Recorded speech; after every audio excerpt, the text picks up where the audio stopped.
Hey, what's up, everybody? Hope everyone's doing well. First off, before I wanted to get in today's video, I want to say happy Memorial Day to everyone. I just want to say thank you to, all the men and women who have been willing to serve this country, who have been willing to go out and sacrifice themselves so that we could have the freedom to, live the life that we do live here in America. Thank you to all those people, and I'll definitely keep, everyone who has lost their life fighting for this country in my heart today. So thank you to all of those people. And now to talk about today's video topic here.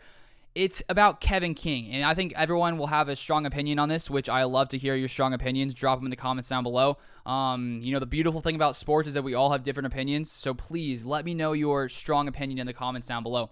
But is it time to re-sign Kevin King, or should the Packers re-sign Kevin King?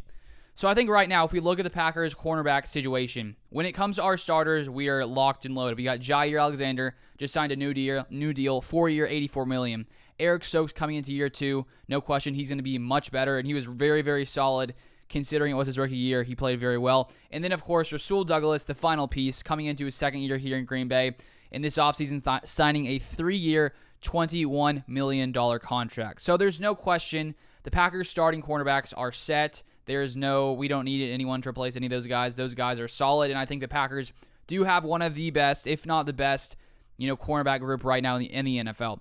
If we do look outside of those three cornerbacks that are current cornerbacks, we have Keyshawn Nixon, who came over from the Raiders. He seems to be more of a special teams player, but he could contribute on at cornerback. We will see. We got Shamar Jean-Charles coming in, former 5th-round draft pick for the Packers, Keandre Thomas, Kabion Ento, and Ennis Gaines.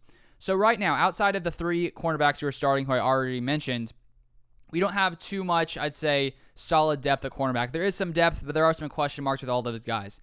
And now let's bring in and talk about Kevin King. So Kevin King, of course, comes in, drafted by the Packers back in 2017, second-round draft pick. And for his time here that he did spend in Green Bay, he was pretty, I'd say, inconsistent. There have been some good times, there have been some bad times, and he has dealt with lots of injuries, which has sort of been consistent throughout his time here in his 5 years in Green Bay. But I do think when we look at 2021, he didn't play as much as he had in previous years. I'll bring up right here. You can see his snap counts from 2017 to 2021, and this is from PFF's website. But if you do take a look here at his grade, his PFF grade, which some people like PFF's grades, some people don't. Obviously, that's just them, grading, scouts watching the film and sort of giving a grade for how the player played. And they gave Kevin King his best grade of his entire career. And so I think now when we look at the Packers, the fact that they are already, I'd say, set at starting cornerback, there are some question marks on the Packers' depth at cornerback. Honestly, I don't think it would be that crazy to come in, sign Kevin King to a very cheap deal, and have him be a potentially 4th cornerback on this roster. We saw that I think he did improve last year. He definitely wasn't perfect, and he still did, miss a little bit of time. But at the same time, I think the fact that the Packers are already set at cornerback, you could bring in a guy in Kevin King who already obviously spent time in Green Bay. Last year was already with Joe Barry, knows the system, and I think just in case there is an injury, he could be a potentially okay piece to come in there and be a potential rotational player, a replacement if there is some kind of injury. And who knows if the Packers will decide to do this because they haven't signed him yet. He is still currently a free agent, and no team has yet to sign him. And so I think because of that, because it has been so, it's almost June now. We're a couple of days away from June.